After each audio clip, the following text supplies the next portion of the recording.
Hi, welcome back to the Rich Fritzky Show. It's good to be with you. While the relentless march of time is burrowed deep into my face today, I still enjoy the privilege of teaching a couple of classes at my own Seton Hall University, what is now a course called Christianity and Culture in Dialogue. I first walked onto its campus some 56 years ago. And I used to hit golf balls where a wide array of new buildings and facilities puffed their chests out now. But no matter its growth, it has managed to retain a measure of warmth and grace, as paths framed by mighty maples and prodigious pines that I communed with lifetimes ago still softly speak there. A Catholic university, my class no longer slam dunks the theology home, as it did when I was a student. Oh, the demand to read a fair number of theological works remains, but in a more ecumenical spirit and well complemented by philosophy, political philosophy, and story. We do wander through the maze of the once faith versus science, faith versus reason conflicts, and we come out whole, and why not? As the creator of the wonder and magic of the universe has never ever been put off by discovery. We might get stuck, but God does not.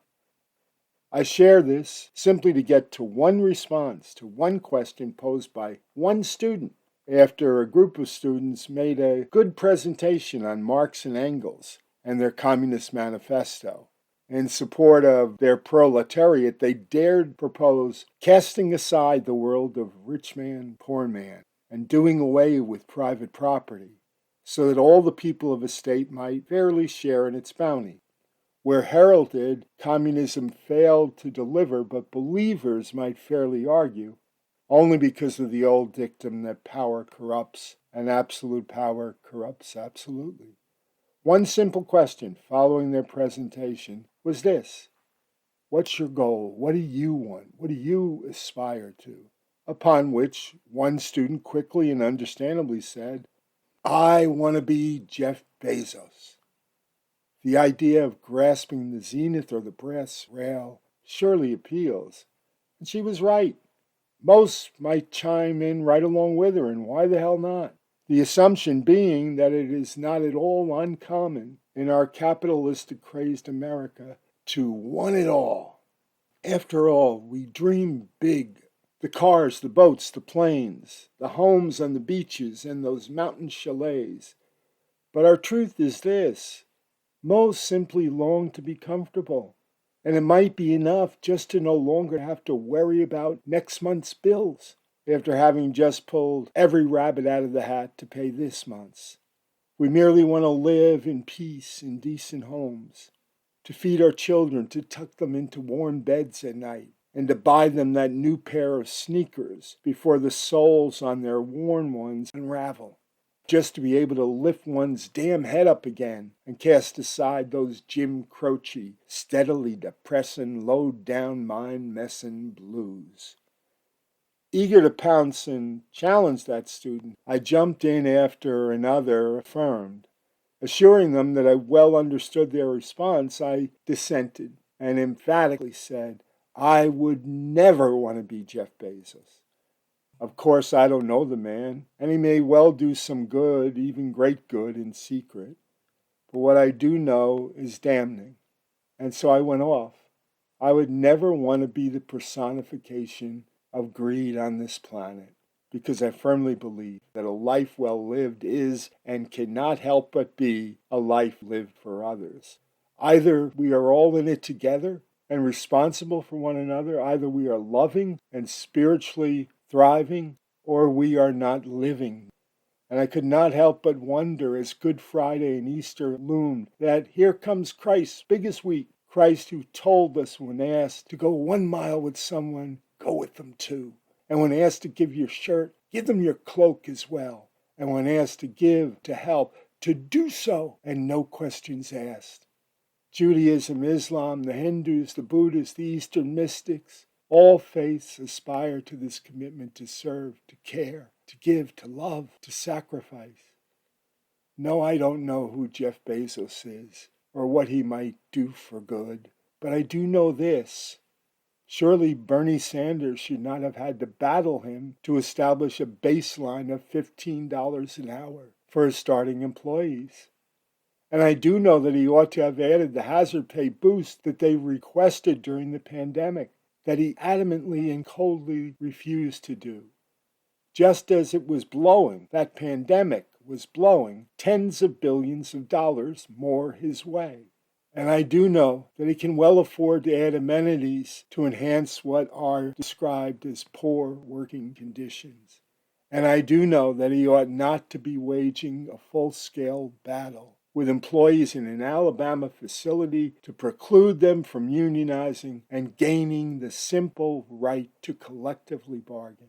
And I do know that his company, the one that has rendered him the richest person on earth, ought not to be paying $0 in taxes to the United States of America. So no, I do not want to be this man, because he, while brilliant, doesn't seem to know what matters in life, and his priorities blatantly appear to be corrupted by an unconscionable selfishness. Originally Bezos inspired this cast, I was going to go down the rabbit hole and discuss all that most troubles me of late politically, that the rich or conservative typically bless. But my Maggie suggested going high rather than low, and to rather consider some of the moments and blessings that truly render me rich, richer than I could ever have imagined I was, via faith and family and love and purpose and dreams and hopes, and the struggle itself.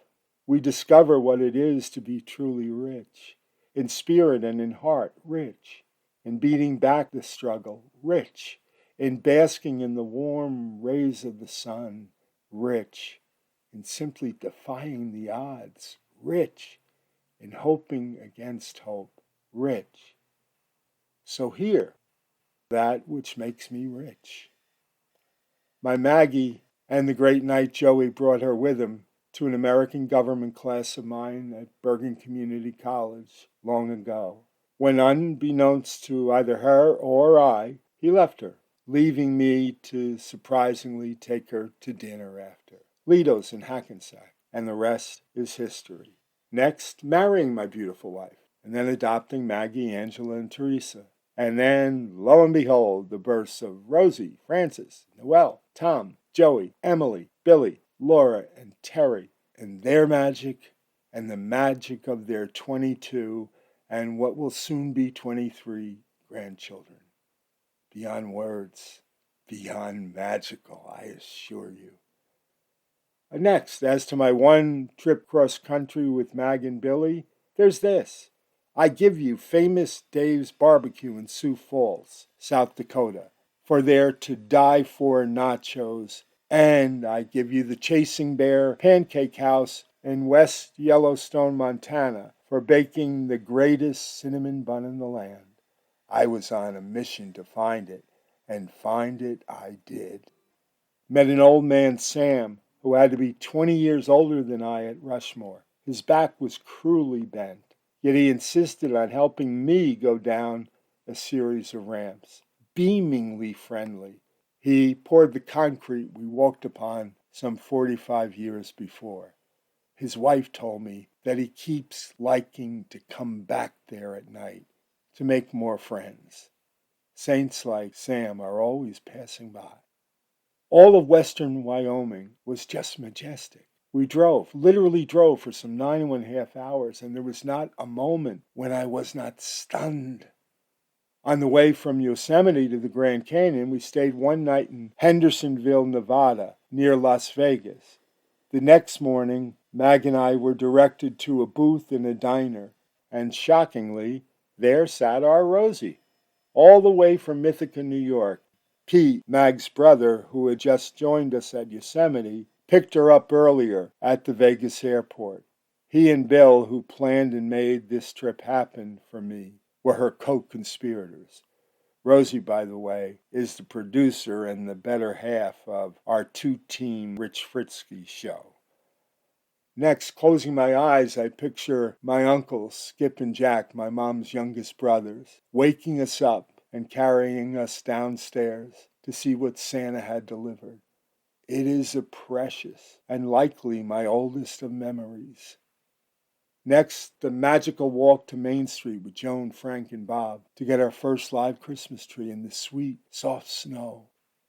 Next, the all too many memories of Crater Lake and the family gatherings there and the forever friends there, like Phil, sleeping out on the blue raft, often with Jack, lost in the Milky Way and more shooting stars than one could possibly count. Next, our Christmas Eves, our Byram Christmas Eves.